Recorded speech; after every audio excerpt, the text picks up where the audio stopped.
accordingly. That's not what I said. You put words in my mouth. I said, should he be able to render an opinion, and should the Fed take that into consideration? No. I think he should be able to have an opinion. I didn't say anything. And they should take that into consideration. It shouldn't be the only thing. I didn't but say he should anything. have an opinion. The president can have whatever opinions he wants. Yeah. What I'm asking is whether the Fed should be independent in their decision-making from those opinions. I said, does that mean they can take his opinion into consideration? And I think they should take the president's opinion into consideration. That is not the only thing. That's one of the things. See if In this video, Scott Jennings joins the panel on Newsnight with Abby Phillip. It's apparent that Scott Jennings is getting tired of the panel's lies about Trump's tariffs. With that, let's watch Scott Jennings remind the CNN lemmings why he's the biggest draw for their silly channel.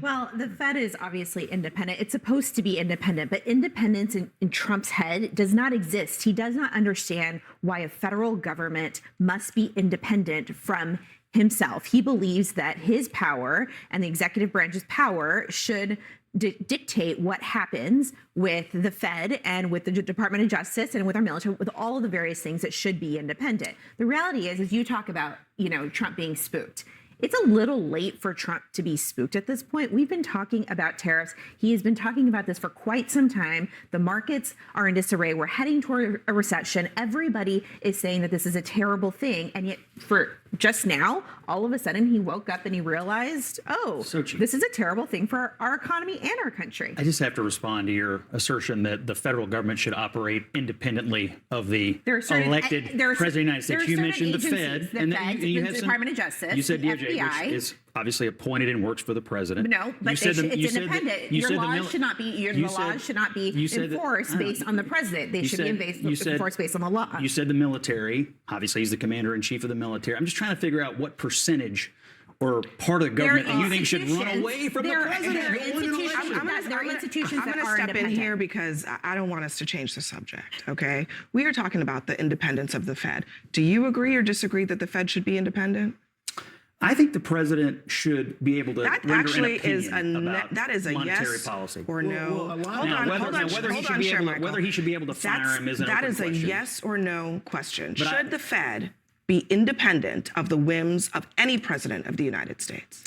I think the president ought to be able to have opinions. Why can't you say yes or no? Previous presidents. I think it's an open question where they should be able to fire the head of the Fed. Some Republican senators don't agree. So, Scott. But I don't. Right. I just think the idea that the president should not have any opinion. So I cover this channel a lot, this show specifically. Abby Phillip is way out of line here, being rude to Scott. This is a yes or no question. Like I said, I watch this show a lot, and they never let someone pin them down with a yes or no question. What Scott's trying to get to is that the Fed doesn't have to take Donald Trump's advice, but he should certainly have input and the Fed should be open to having discussions with him when it comes to things like interest rates. What this all boils down to, though, is how much of the government, our own government, is working against Donald Trump. Anytime Donald Trump tries to use his executive power voted on by millions of Americans, the Democrats put up another hurdle. So when he's trying to use the power that's legally his to use, everyone's challenging him. So then when Donald Trump says, why are the courts involved in this? This is my decision. That's where you get all these claims of he's trying to consolidate power just to the executive branch, and all of these government agencies should be working separately from the president. It's like, they're right that every agency isn't just at the whim and the president makes the call, like the Fed, for example, but he keeps getting roadblock after roadblock. And then when he says, hey,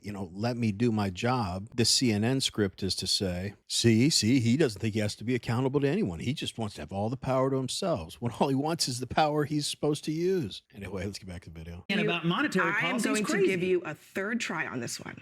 Should the Fed's decisions about how they operate, the interest rates, when they raise or lower them, should they be independent of the president of the United States? Does independent mean they don't take his opinion into consideration? Independent means no, they don't take his opinion into consideration. I don't agree with that. I'm sorry. I think the president. Okay. I think the president should be able to render an opinion. I'm going to ask Charlotte, what do you this was taken in by the markets, that idea, right, this week. What was the reaction among people who are making money, they have businesses, they are operating in the financial world to this idea that people like Scott believe that the Fed should be listening to the president and act accordingly. That's not what I said. You put words in my mouth. I said, should he be able to render an opinion, and should the Fed take that into consideration? No. I think he should be able to have an opinion. I didn't say anything. And they should take that into consideration. It shouldn't be the only thing. I didn't say anything. Have an opinion. The president can have whatever opinions he wants. Yeah. What I'm asking is whether the Fed should be independent in their decision-making from those opinions. And I said, does that mean they can take his opinion into consideration? And I think they should take the president's opinion into consideration. That's not the only thing. Let me see if Charlotte has some thoughts on this. I think it's very clear from the market's response that not just the desired outcome, the fundamental law of nature needs to be that the Federal Reserve, the chair of the Federal Reserve, makes decisions on monetary policy that are based on economic data, not on the whims of a president. And that's very, very clear. And I think, the job of the Fed is complex, particularly in the environment in which Trump has placed Jerome Powell, where you have a threat of slowing growth and increasing inflation due to these tariffs, right? So you have a stagflationary environment that's very hard for the Fed to manage. It is true that some investors probably, if Jerome Powell were to lower interest rates. If you like watching videos like this one, like and subscribe. We'd really appreciate it. Let's get back to the video. I'm not going to predict how the market would respond. However, it's very, very clear that the market responds extremely negatively to even a hint that the president might intervene. There's a direct intervening and rendering an opinion are two different things. There's a direct effect here with the American worker that has to do with China and with the stock market that people are seeing every day. Donald Trump ran on being tough on China, and workers and folks in America, they love that talk. They love being tough on China, but they also love getting really cheap stuff from Walmart, and they can't have both at the same time. And I think that's why you see him backing off of that. With the stock market, regular folks don't understand Dows and bonds and all that, but they understand their 401k. And I think that's where the pressure's coming from, is people around there saying, you're hurting your own people. And so you see people backing down. I think there is an argument. Do you honestly believe the president shouldn't be able to render opinions about monetary policy? You keep repeating something that nobody ever said. No one ever said that Trump cannot have having original thoughts here. No, Scott. No one ever said that Trump can't have an opinion. The question is, should the Fed act based on that opinion? And I think it's just common sense, right? The Fed, it should be acting based on... Of course, Scott. Of course they don't want Trump to have control over the operation of the government. He might actually get things done. And God forbid Donald Trump or Republicans get a victory. Think about the stark contrast between when Bill Clinton and Barack Obama deported 10 and 3 million illegals. And now Trump can't deport a criminal, illegal alien gang member, wife beater, suspected of sex trafficking without it making national news. You see a little bit of a difference there? But we want to hear from you. What did you guys think of this panel discussion? Let us know in the comments. Anyway, as always, really appreciate you watching, and we will see you on the next one.